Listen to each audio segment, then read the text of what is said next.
It's my pleasure to welcome you to New Delhi, and at this particular instance, let me invite Ambassador Vinay Quatra, the Foreign Secretary of India, to speak to us. Ambassador Quatra.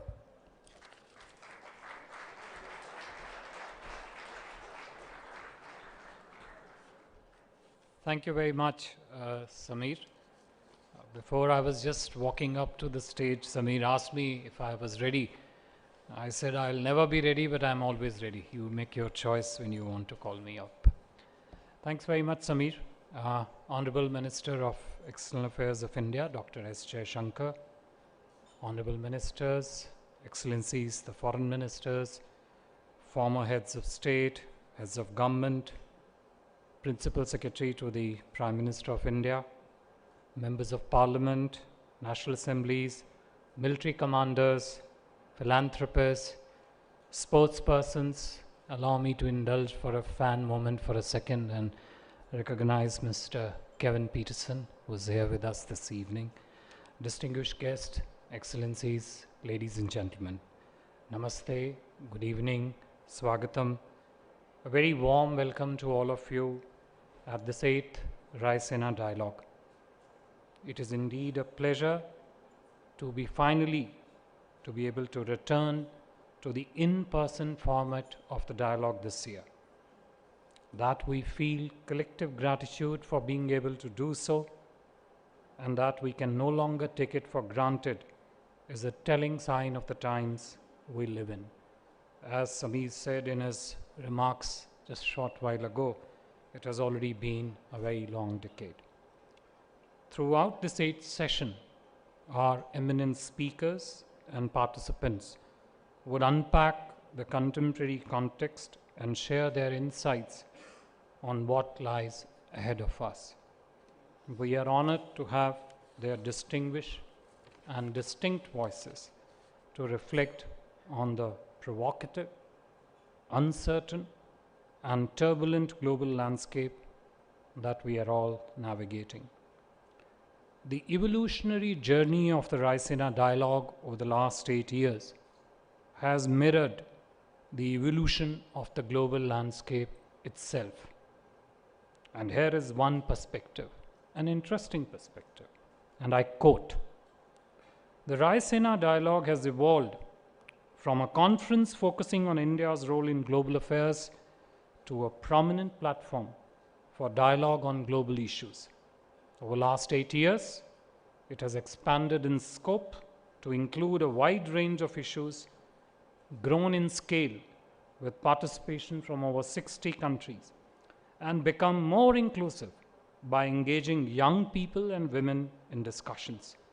The conference reflects India's growing role in the international community and is an important forum for exchange of ideas on key global issues such as cybersecurity, counterterrorism, climate change, and technology," I unquote.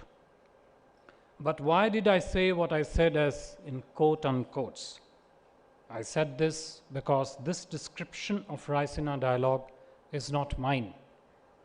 The intellectual property rights of this perspective belongs to ChatGPT, which in my view is much more than what Mr. Joshi said earlier on during the evening, a self-learning algorithm. This is much, much more than that. Generative artificial intelligence tools and other modern technologies, such as ChatGPT, can both guide as well as mislead. Are they provocative? Yes. Are they uncertain? Double yes. Will they cause turbulence? Triple yes. But this provocation, uncertainty, turbulence of the existing or yet to emerge likes of the ChatGPT is of a kind that in my view is exciting, exhilarating, and stimulating. Is it Black Swan? Is it Tempest? Is it Lighthouse in the Tempest? Could be either of them, could be all of them. But even outside the field of technology, we inhabit a global landscape that seems increasingly fraught with provocations, uncertainty, and turbulence of another kind. The 8th Raisina dialogue takes place against this backdrop. Excellencies, we inhabit a world where provocative gray zone tactics determine the shape and substance of our response matrix, where the conflict infused supply chain disruptions, economic distortions, the resultant curve of inflation, the rising curve of inflation, I should say, and multiple economic insecurities of food, fuel, and fertilizer force us to redefine uncertainty. Where ever intensifying contestation of global commons, unabated threat of terrorism, rapid shifts in technology, and I just outline only one, with split views on its access and governance, combined with continuing inability and dysfunctionality of the weakened global institutions, reduces space for dialogue and diplomacy, inflates fragilities, and breeds multi-domain turbulence, where despite deepening challenges of environmental degradation, growing perils of climate change, an increasing frequency of damaging natural disasters, we still refuse to adopt sustainable lifestyles. However, there are reasons for optimism. India, we believe, is uniquely positioned to embody and even invoke this optimism and channelize this hope for a future that we're determined to reach. Besides being, as the Honorable Prime Minister of India has often articulated, the mother of democracy, India is one, a networked nation both internally and externally, and an anchor of stability for global economy. 2, our economic rise represents a regional and global opportunity of tremendous significance. 3, we are a force of good, a believer in harmony, and of course, an engine of growth. We are also a credible voice of reason and moderation. Our actions at home and abroad reflect a deep sense of international responsibility. As an important member of the Global South, we seek to channelize his voice, his concerns, his interest, and his priorities. But we also aim to make them partners, indeed beneficiaries, of our developmental experiences by sharing India's sustainable developmental templates. The Future of Globalization project is fundamentally linked to India's own modernization and progress. India's engagement with the world reverberates its civilizational principles of pluralism, inclusivity, openness, democracy, and respect for nature. Our culture teaches us to care and share. Vaccine Maitri, vaccine friendship, Maitri standing for friendship, during the COVID pandemic, and most recently in the form of Operation Dost as in friend, to provide rescue and relief to our Turkish citizens, to the rescue and relief of Turkish citizens, which affected by the devastating earthquake, are some of its better known and more recent examples. This is also the spirit we wish to evoke during our presidency of the G20, which comes at a time of unprecedented global challenges, some of which I outlined earlier on. Conscious of expectations from India, we organized the first Voice of the Global South Summit in January this year under the leadership of Prime Minister Shri Narendra Modi to deliberate with the fellow members of the Global South on challenges being faced by them in the current global context. 125 countries out of 135 invited participated, which for us was unprecedented, but at the same time, it was also fruitful in allowing us to get the better sense of the pulse of the developing world. Our endeavor since then has been to incorporate those learnings into the G20 process. This is in many ways reflected in the manner in which we have articulated India's priorities during our G20 presidency. In conclusion, Excellencies, I would say that the multifaceted and global brand, the Raisina Dialogue, encourages its participants to be bold in their thoughts and brave in their intent. This is what I hope would be the flavor of not just tonight's discussion, but indeed also of the next 100+ sessions over the next couple of days. With these words, let me once again welcome all the distinguished participants, Excellencies, to Raisina Dialogue, 8th edition of Raisina Dialogue 23, and hand over the floor and the mic to Dr. Sameer Saran to begin the next session. Thank you very much.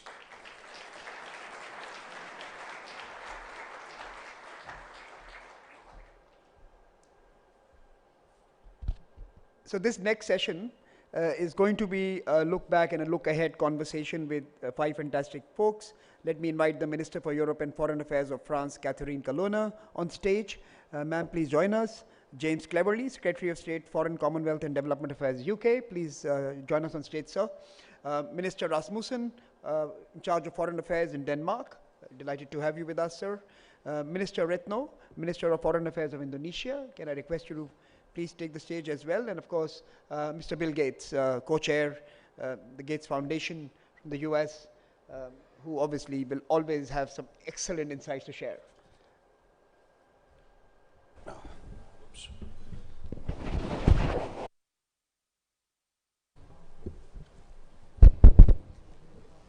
Like the Foreign Secretary mandated, we have to be bold and in some sense provocative in both our questions and our responses. Let me first start with Minister Retno.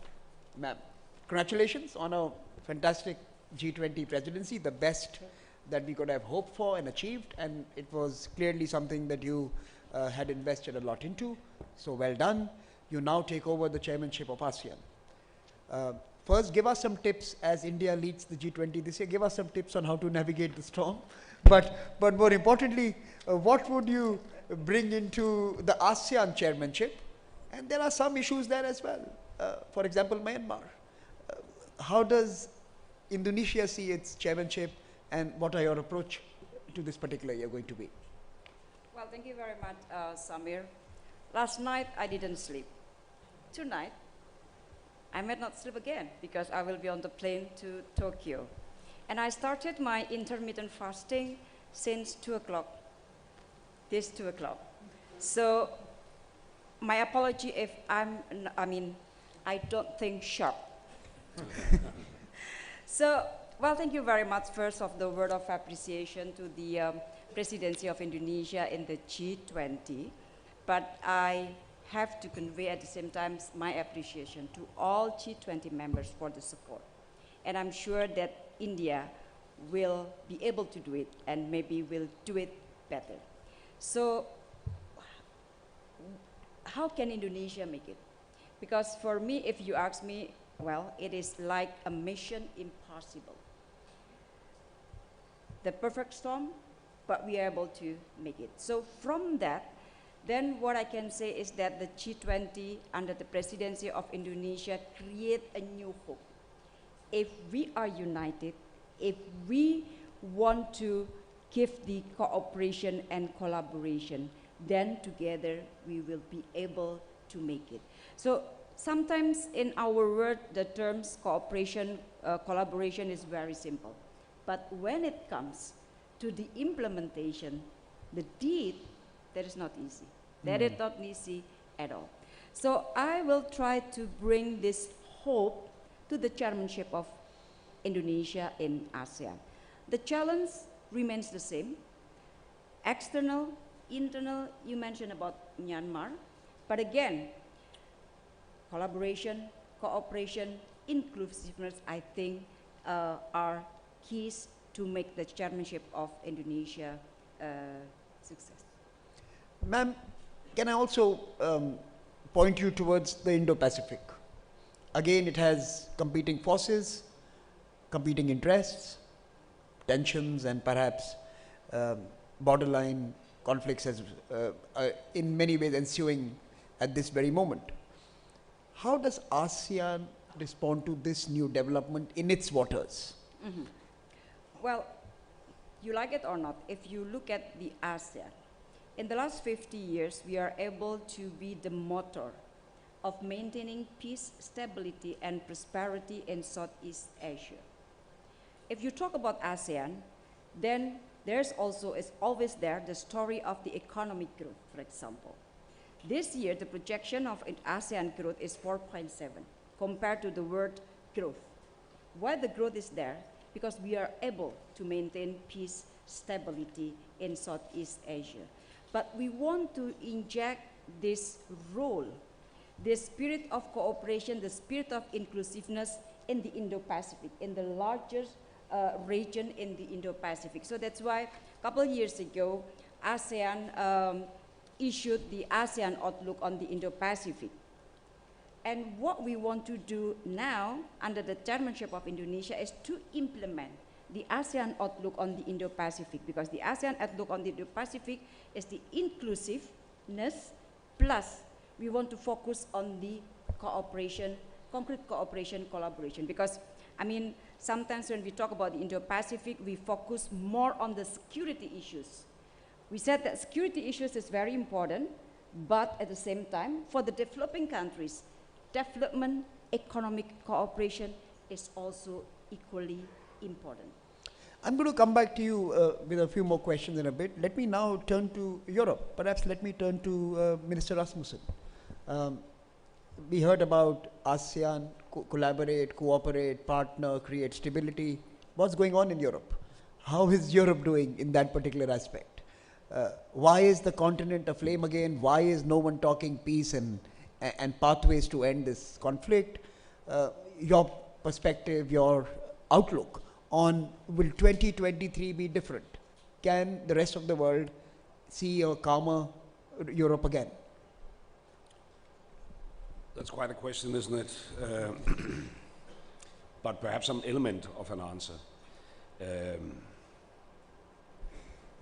I mean, I represent a very small country, Denmark, only 6 million people. We are doing pretty good, honestly. It hasn't been the case for many years. Actually, if you compare with the history of mankind, it's probably only the last, well, I would say 200 years, we have been in the top ranking, better than many other countries. And it's not a nature law, it's something we have to fight for. The reason why we have done so extremely well is the fact that we have been in interaction with the rest of the world. Through open trade, for instance. Since I was born, you know, the world have only become better and better and better in terms of life expectancy, mortality rates, etc., etc. And we took all that for granted, especially since '89. And now things have changed. My good colleague here decided to leave the European Union. Fortunately now we have an agreement.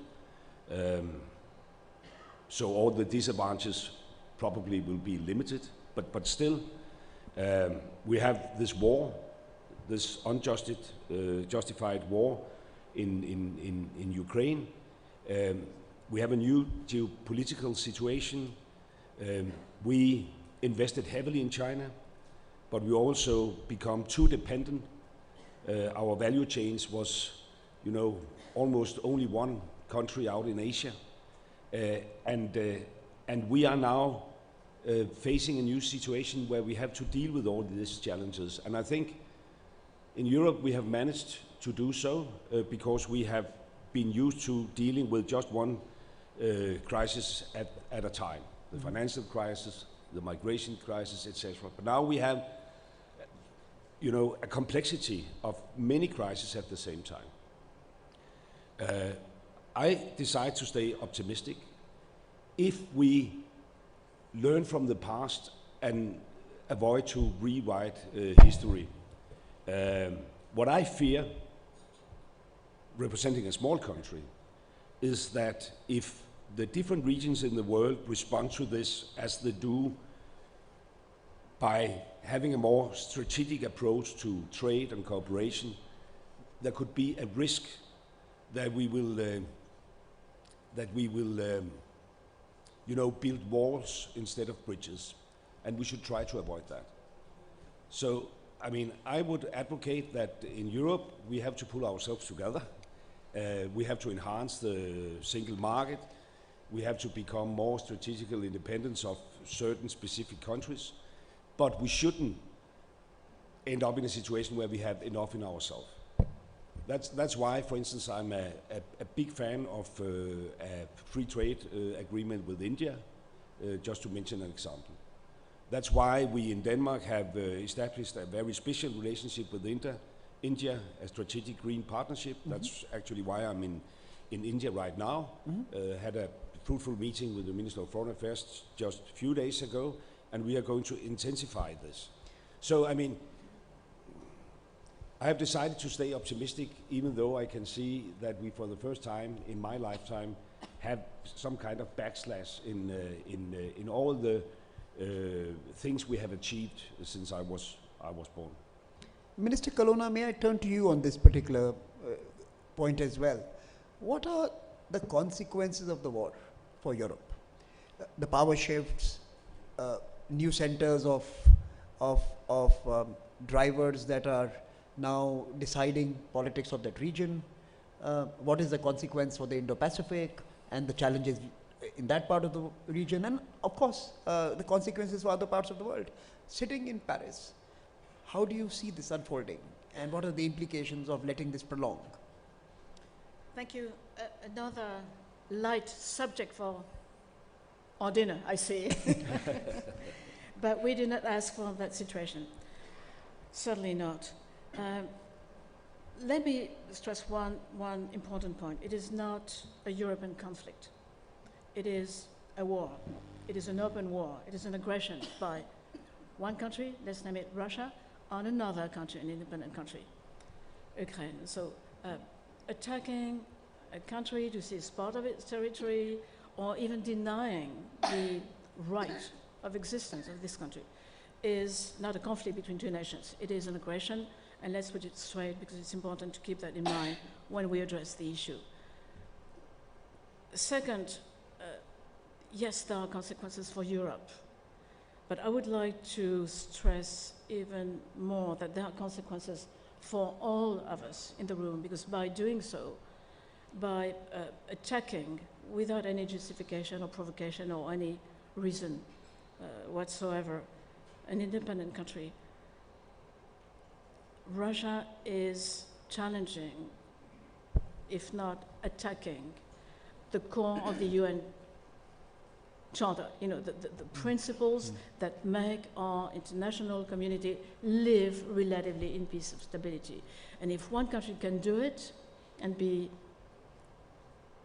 rewarded for that or go away with it, another country will learn that lesson, and it will happen somewhere else. And this is a message for everybody. You know, it's not so much about Europe, it is really about what is at stake, being peace and stability, being the architecture that maintains a relative world order.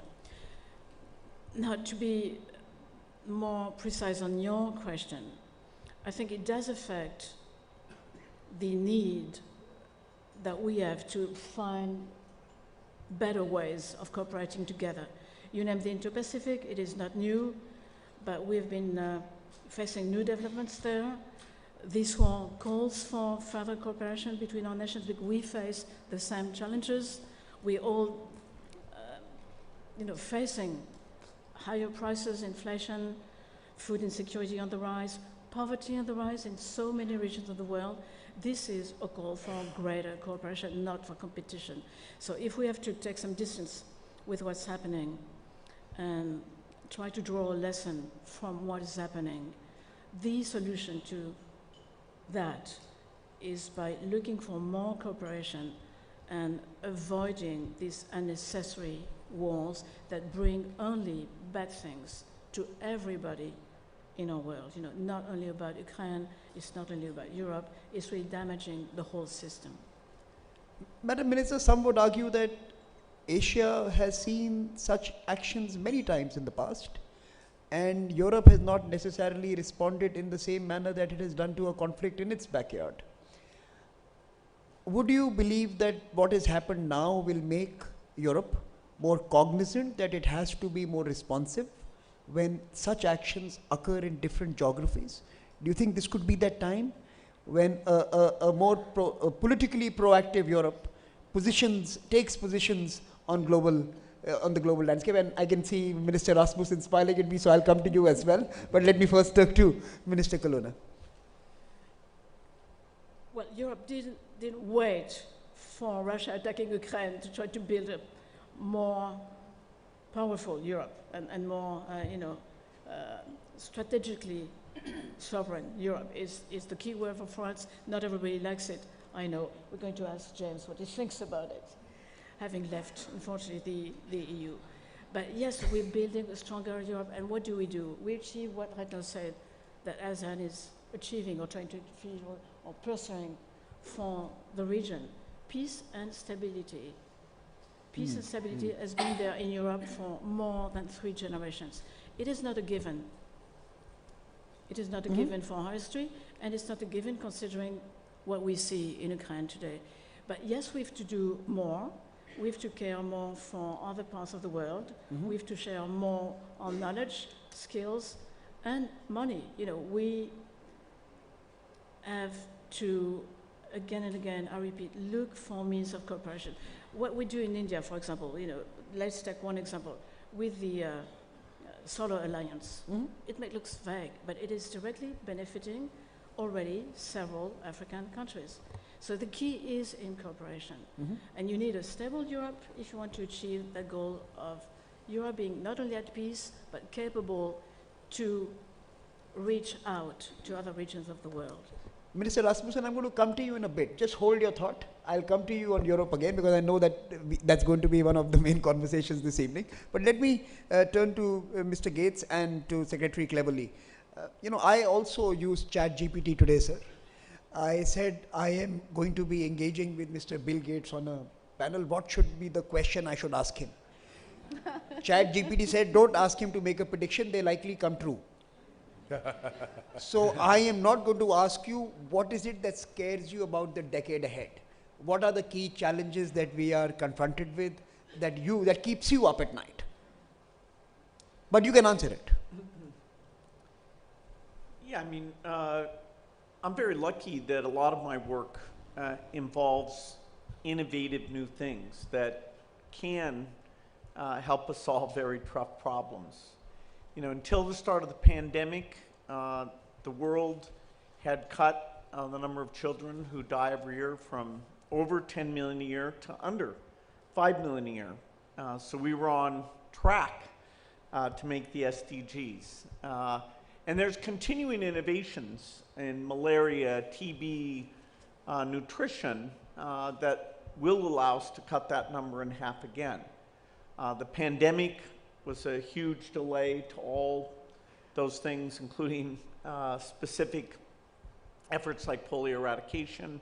The Ukraine war is another horrific interruption to the world's progress. Europe is by far, as a group, the most generous donor for all these SDG issues, and yet the strains of the Ukraine war are going to mean those countries are having more difficulties, and at least as long as that war goes on, they'll get less help.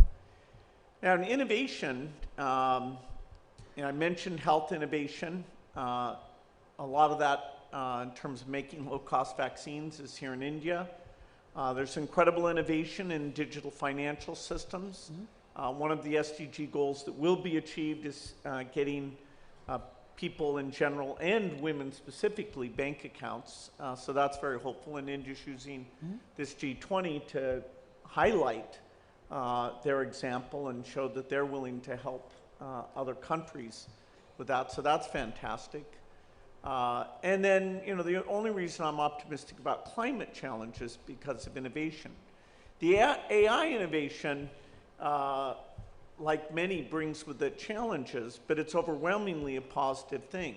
You know, applying the new AI capabilities, which has even gone beyond what you're seeing with ChatGPT, the rate of innovation will be very quickly. The two areas that our foundation is focused on are health and education. You know, in no sense, even in rich countries, do you have enough health workers. The overloads post-pandemic are quite severe.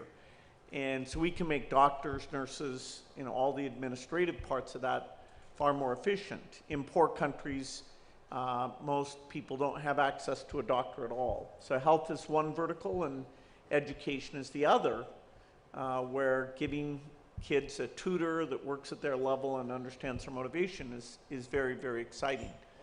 So a lot of the things that come up near term, like the pandemic and the war, are super negative, and I totally agree with everything that's been said about that.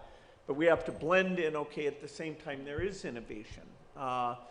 And, you know, thank goodness, because otherwise you never would do things like meet climate goals or help the low-income countries achieve the growth that they deserve and overcome the impediments they have, which in some cases are diseases like malaria. So, you know, it's kind of an upbeat element that is part of the overall equation.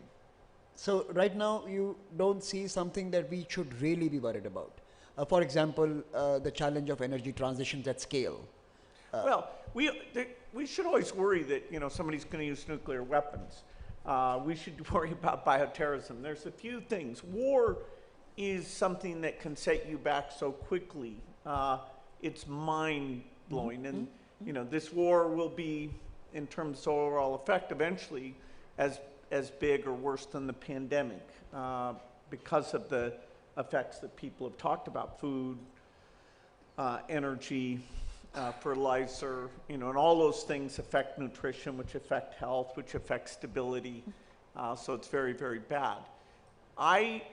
You know, I'm hopeful that the war will come to an end. I'm not an expert like the other people on the panel about that issue, but I do know that we were making immense progress in improving the human condition. And even in the face of climate change, I still believe That we will do that. Climate deserves a particular focus. In 2015, when the Paris Accords were signed, Prime Minister Modi was there, and he was kind of a key voice in a side event that he named Mission Innovation that said, let's really make a commitment to drive innovation. And in the 8 years since then, a lot of new ideas that make it possible to avoid emissions without paying an extra price. So what I call the green premium, there's a lot of promise there in that innovation pipeline. People are just beginning to see that because 8 years ago it was only starting. So even that, I believe we'll be able to deal with. And what are the exciting technologies that you are counting on in the days ahead, for especially climate response, to focus it? Well, you know, things in health, like there's new drugs for obesity, we're deepening our understanding of how to get rid of malnutrition. Those are gigantic things. We'll have vaccines even for HIV and TB. In the climate space, the new ways of making steel and cement, very inexpensive ways of making green hydrogen, you know, the level of activity and the amount of IQ, you know, smart young people are picking to go work for these climate activities. Whereas if you'd said 20 years ago, hey, work on cement, people have said, what? That's the most boring thing, haven't we solved that problem? In fact, now, because of the climate constraints, we've got to reinvent almost all of our physical industrial processes. So I see, you know, whether it's food or buildings or, you know, planes, there are startups starting to work with governments and big companies that can address all those areas of emissions. Secretary, cleverly, on the climate issue, UK has taken leadership role, especially COP26 and thereafter. Some in the rest of the world would believe that COPs these days are cop-outs, and we come out with fancy promises with little intention to implement those. How do we unlock and unleash more capital for the developing world, which is the frontline region for responding to climate change, because the future emissions are going to come from those countries? How do we get magnanimity in the developed world and in the rich countries to loosen the purse strings and help the fragile states and the small island states? And how do we, in some ways, build a coalition with the private sector, bankers, and the financial institutions to get them to sign the Paris Agreement of 2015 and then the COP26 ambitions as well? Thank you. Whoa. Sorry. It's a very good question. And I've had conversations. Last time I was here in India, I was in Mumbai with a number of kind of green tech entrepreneurs, and they were inspirational. I was really excited about the conversation that I had with them. And I made the point that the UK, as one of the countries that was an early beneficiary of the Industrial Revolution, if you cast back some centuries before that, the UK became wealthy by chopping down all our trees. We were a forested country. We chopped down all our trees to make arable land, and we burnt lots and lots of coal.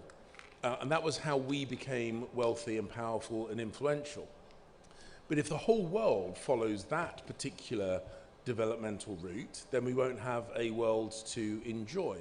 And I do think there is a responsibility on those countries that got richer earlier through what we now regard as environmentally damaging routes, that we do have a responsibility to the whole world and to those countries that are still on that developmental path, that economic growth path, to find ways, to explore ways where countries can develop economically and can become wealthier without making the same mistakes, frankly, that we did in centuries gone by. In our self-defense, I make the point that we are not quite as small as Denmark, but we're not much bigger than Denmark in terms of physical space. Our total carbon emissions since the start of the Industrial Revolution are still smaller than China's carbon emissions in the last decade. Mm-hmm. So we need to find ways of helping bigger countries on that developmental journey, of course, including India. But I'm an optimist. I'm very positive about this. Bill's absolutely right. Technology, when there's enough of an incentive to invest sweat equity and brain power, innovation keeps coming up with genuinely game-changing innovation. But nothing happens smoothly, and we're going through a point in time where perhaps our collective self-confidence is being hit somewhat. But the point I would make, and again, I take inspiration from India, which a multi-millennia long civilization, I find, is much better perhaps at taking the long view than the UK and some other countries around the world. And if you take that long view, we are heading in a really positive direction. And of course there are bumps in the road. And of course at the moment the world feels very, very scary. But I'm actually confident that just as we have found ways to eradicate diseases, polio for example, pretty much eradicated, that we will find ways of breaking the back of some of these really difficult problems. But we're going to do it collectively. We are going to do it by investing in a whole load of ideas. Many of them will turn out to be unsuccessful. For every one Bill Gates, there's 99 tech entrepreneurs that you never heard of because he got it right and they didn't. So we need to make sure that we spread our investment. And when it comes to COP, and you talk about what we say at COP, I think sometimes if you repeat a mantra and everyone repeats it enough, first of all, you believe it, and then you are committed to it, and then you are passionate about delivering it. So saying out loud our collective commitment to deal with climate change is important, because that is how you make sure you get global collective buy-in, and global collective buy-in is what will unlock the innovation that we need. Let me ask you another question. Although you've left the EU, you are pretty much part of trying to respond to what is unfolding in the East. How do you see this play out? Are there any seekers of peace on either side? You know, when you're sitting here in Asia, you see both sides throw and hurl bombs at each other. I think the Ukrainians are very keen on peace, because they're the ones getting bombed. It's their cities getting damaged. It's their infrastructure being attacked. It's their land that has been seized. It's their women and children that are being raped. I think the Ukrainians are very keen on peace.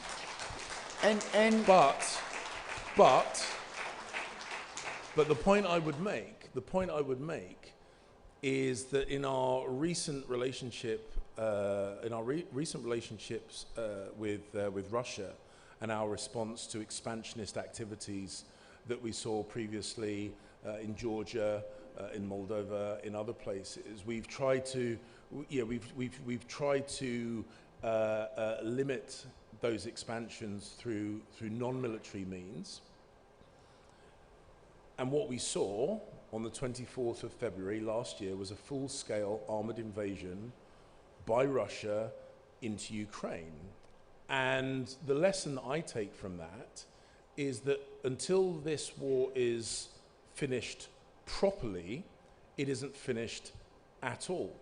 Because if anybody thinks we can press the pause button and persuade the Ukrainian people to sacrifice many thousands of square kilometers of their country and get nothing back for their self-defense, I think if anyone believes that is a sustainable outcome, they're crazy.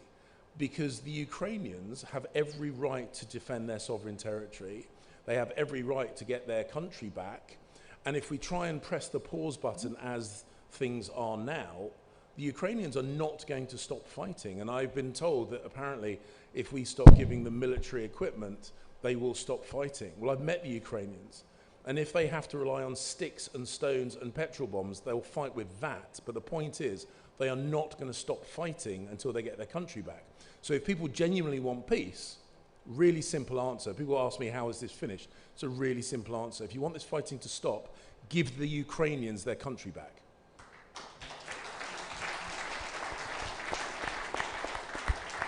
The last round of questions, the year ahead, the G20 presidency. What could be some concrete outcomes for each one of you that may signify a productive year for this grouping? Considering everything that we have spoken about, the conflict, the pandemic that we are emerging from, the distrust that generally exists across societies, what could be some outcomes that could make this a productive year? Let me start with you, Minister Rasmussen. Yes, first of all, I would like just to echo what James just said about the war in Ukraine, which is not a conflict but a war. I'm not a native English speaker, so I don't have such a nice vocabulary as James, but the matter of fact is that if Russia stops fighting, the war will come to an end. If Ukraine stops fighting, it will bring an end to Ukraine. That's basically the difference.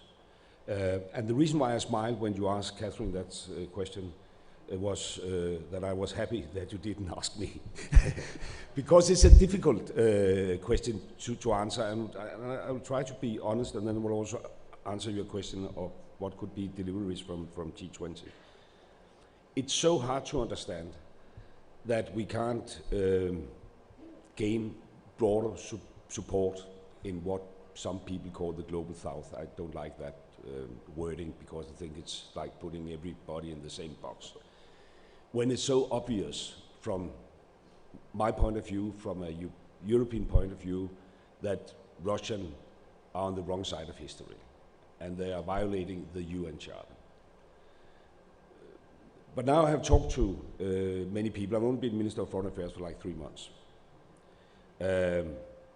from different countries around the world who believe in the UN Charter, but still at the same time do not vote in favor of Ukraine as late as last week. And I think it must lead to some kind of self-reflection among European countries. Because, and they're not completely wrong, there is an element of double standards, you know. They are looking at us, we are mobilizing funding for Ukraine very fast. It is in our backyard, but we do not necessarily deliver on all our promises from COP to COP to COP to COP meetings, just to give an example. And you, at least if you study history, you will see other wars where we haven't interfered sufficiently during, through the UN institutions. So I think I'm on the right side of history, but we should also learn from history, and we should step up. We should engage more with the rest of the world. And one area of particular interest is the need to reform the multilateral development banks. You also asked that question, how can we mobilize private capital? And I think that could be a delivery from G20, and I think India could play a crucial role in that regard. And I think countries as my own, I mean, we meet our ODA targets. We are among only 5 countries in the world living up to the UN targets, 0.7 GDP to ODA. We should participate in that, and we are willing to do so. I mean, we are not a big country, but I think we have a history which could allow us to engage in discussions in that area. I had the honor to chair the UN General Assembly when we adopted the SDG, and we used that in Denmark to establish an SDG fund with our pension funds. It could be some kind of, even though it's small, it could be an example to follow. So if I should have just one wish for the Indian G20 presidency, it should be, look at that. How could we improve the international financial architecture, so to speak? Can I turn to you, Minister Retnum, your thoughts on what could be a productive G20 year, outcomes in November that would be useful for us as a global community? Yeah, well, let me start by picking up what James mentioned about the importance of respecting territorial integrity, sovereignty, so that is the values and the principle that we uphold. So what Indonesia hope is that we uphold it consistently, because during the second session of our meeting in the G20, I was so surprised because we are talking about the principle, we are talking about the human rights, humanitarian situation. At the opening of the Human Rights Council in Geneva, just a couple days ago, on the opening, none of the speakers mentioned about the Palestine.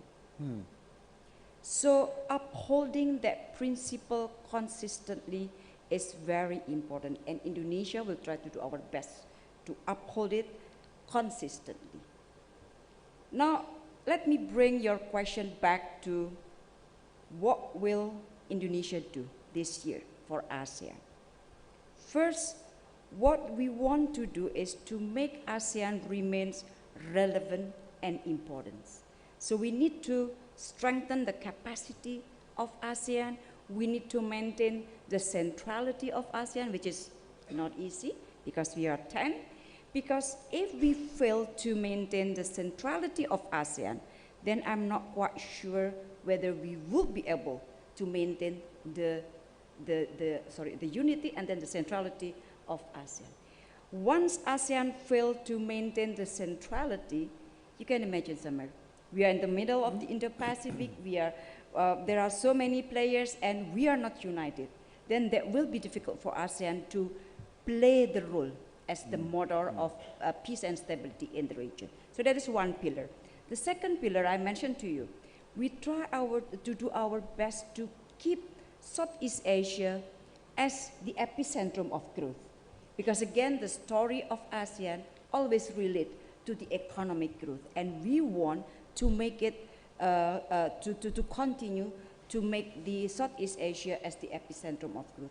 And the third pillar of the Indonesia chairmanship focus, again, I have to mention the implementation of the ASEAN outlook on the Indo-Pacific. And colleagues in Europe, the US, Japan, we have all the policy of the Indo-Pacific, and we are ready.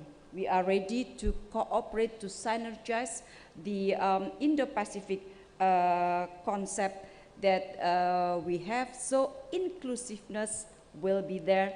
And again, when you talk to the Global South countries, then don't forget to always mention about the concrete cooperation. Okay, great. Let me turn to Minister Colonna first, and then I'll come to you, Cleverly, and I'll have Bill have the final word at this panel, giving us his outlook on a successful G20, or what a successful G20 may look like at the end of this year. So let me first turn to you, Minister Colonna. I think the G20, by its composition and diversity, must deliver two messages. First, the importance of the principles of the rules-based order, important for each of us in the room. So I echo what Retno said, but we all said it, and it is key, and it is a necessary precondition for the rest. So I think this year we should deliver this message, because it's an important message, that we are all attached to sovereignty, territorial integrity, and that unnecessary wars need not to be fought. Message important, but let's have the G20 pushing for that message. It's in the interest of everybody. Then we must keep focused on looking for long-term solutions. And long-term solutions means addressing global issues in a more ambitious way than the one where we're active today. We already do a lot. You know, I don't like the blame game saying that we do nothing, it's not functioning. All in all, we've made progress. We've made tremendous progress. And Bill Gates was generous enough to remind everyone that Europe was the most generous donor. But why do we do it? Because it's needed, because it's a long-term view, because we need to partner with our neighbors and to raise everybody up through education, through health, through cooperation, technology, innovation.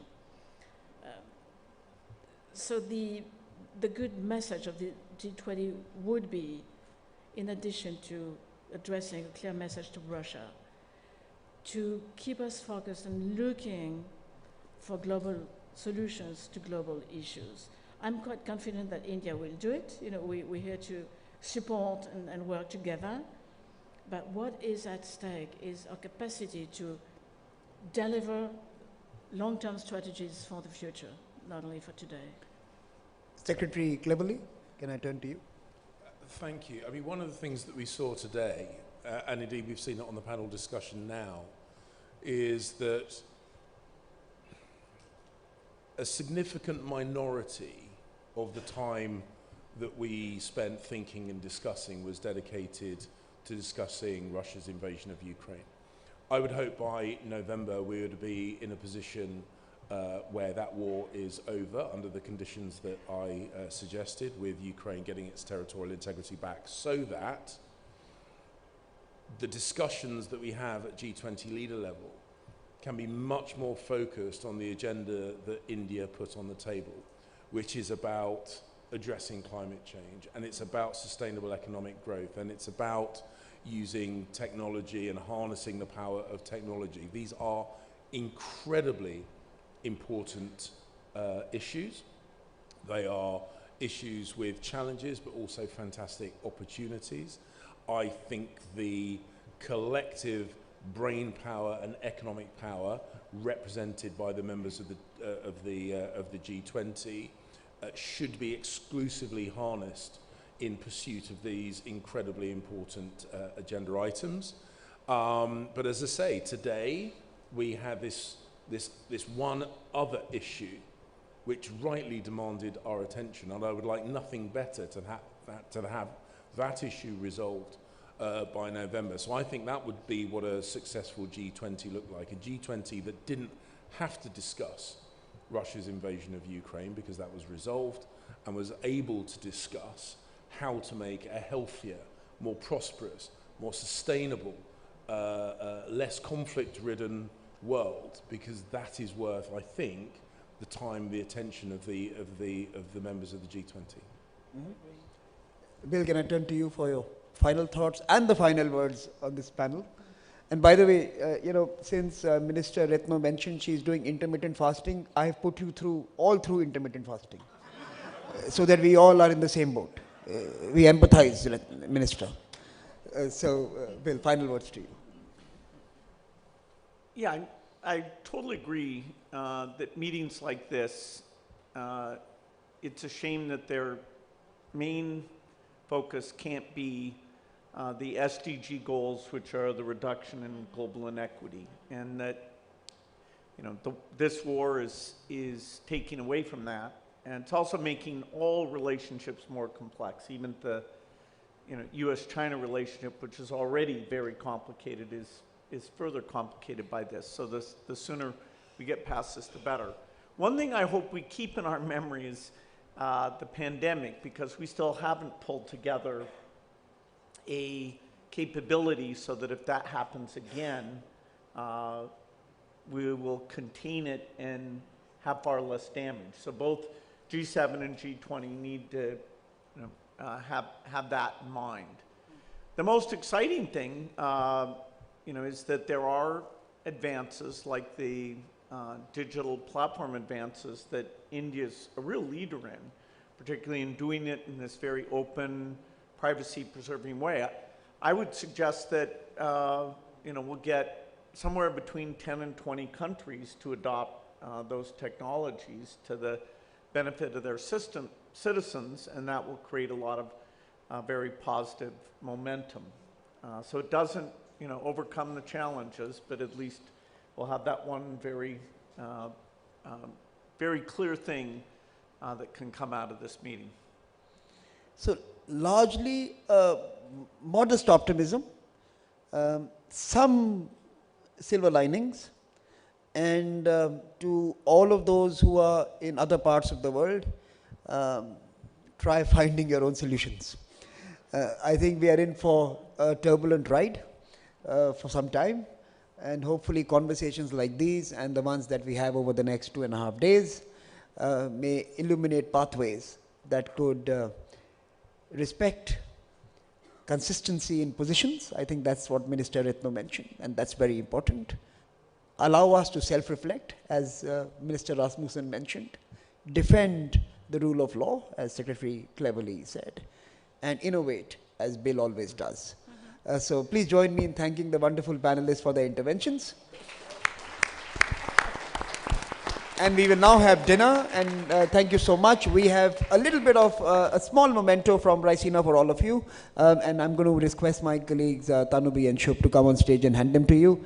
I'm also going to request the hotel staff to please get the food pronto.